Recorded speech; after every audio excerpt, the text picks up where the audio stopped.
A proteção radiológica ou radioproteção podem ser definidas como um conjunto de medidas que visam proteger o homem e o ecossistema de possíveis efeitos indesejáveis causados pelas radiações ionizantes. Para isso, ela analisa os diversos tipos de fontes de radiação, as diferentes radiações e o modo de interação com a matéria viva ou inerte, as possíveis consequências e sequelas à saúde, e também os riscos associados. A preocupação com o meio ambiente em proteção radiológica sempre teve como foco as pessoas que nele e dele vivem. Então, para entender melhor todo o nosso eixo de radioproteção, vamos iniciar falando sobre o átomo. Qual a importância do átomo na radiologia? Como durante nosso eixo vamos estudar a matéria, a energia, espectro eletrônico e radiações ionizantes, o átomo se torna o cara nessa parte. Além disso, átomo é o responsável pela produção de raio-x, pela interação da radiação com a matéria e também formação da imagem radiológica, tendo também aplicações na medicina nuclear, com os radionuclídeos, para a formação da imagem, e na radioterapia, que usa também os radionuclídeos para o tratamento. Baseado em experiências e nas leis ponderais, ele formulou o primeiro modelo atômico, que dizia sucintamente o seguinte: toda matéria é formada por átomos, que são partículas maciças, esféricas e indivisíveis. Um átomo de um elemento se diferenciava do outro somente pelas mudanças nos tamanhos e nas massas. Com o estudo das características elétricas da matéria, Thomson realizou em 1887 um experimento com um feixe de raios catódicos e descobriu partículas negativas que eram atraídas pelo polo positivo de um campo elétrico. Dessa forma, ele concluiu que o átomo deveria conter uma partícula subatômica, negativa, óbvio, denominada de elétron. Seu modelo atômico foi o seguinte: o átomo é uma esfera carregada eletricamente positiva, não maciça, incrustada de elétrons negativos, de modo que a carga elétrica total é nula. Com a descoberta da radioatividade, as pesquisas sobre constituição da matéria puderam ser mais exploradas.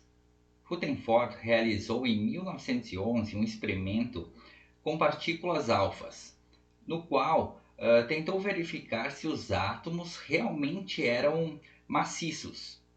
Ao final do experimento, os resultados obtidos mostraram que os átomos contêm imensos espaços vazios e um núcleo positivo onde ficam os prótons, partículas subatômicas positivas.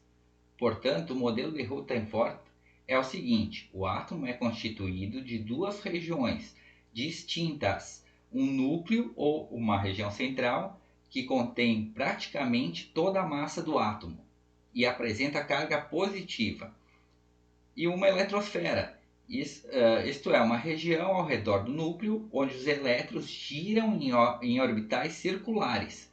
Com a descoberta da terceira partícula subatômica, o modelo de Rutherford passou a incluir os nêutrons, partículas sem carga elétrica no núcleo. Se o átomo fosse como Rutherford propunha, os elétrons adquiririam um movimento em espiral e colidiriam com as partículas positivas do núcleo. Além disso, eles perderiam energia em forma de radiação. Assim, em 1913, foi criado um novo modelo atômico pelo químico Niels Bohr, que apesar de revolucionário mantinha as principais características do modelo de Rutherford, de maneira que esse modelo passou a ser chamado modelo atômico de Rutherford-Bohr. O átomo pode ser representado de forma que as orbitais permitidas para os elétrons tenham relação com os diferentes níveis de energia e ainda com as respectivas raias presentes no espectro característico de cada elemento químico. O núcleo, região mais densa do átomo e composta por prótons, que são partículas positivas, e os nêutrons, que são partículas sem carga, que diminui a repulsão entre os prótons no núcleo. Na eletrosfera, nós temos os 7 níveis de energia, que são eles, representados pelas letras K, L, M, N, O, P e Q, onde se encontram os elétrons, partículas negativas que apresentam também comportamento de onda. Quanto mais distante do núcleo, mais energético é o elétron. A forma mais simples de representar um átomo é utilizando a sigla do elemento químico que ele forma. A sigla Ra, por exemplo, representa todos os átomos que formam o elemento químico rádio.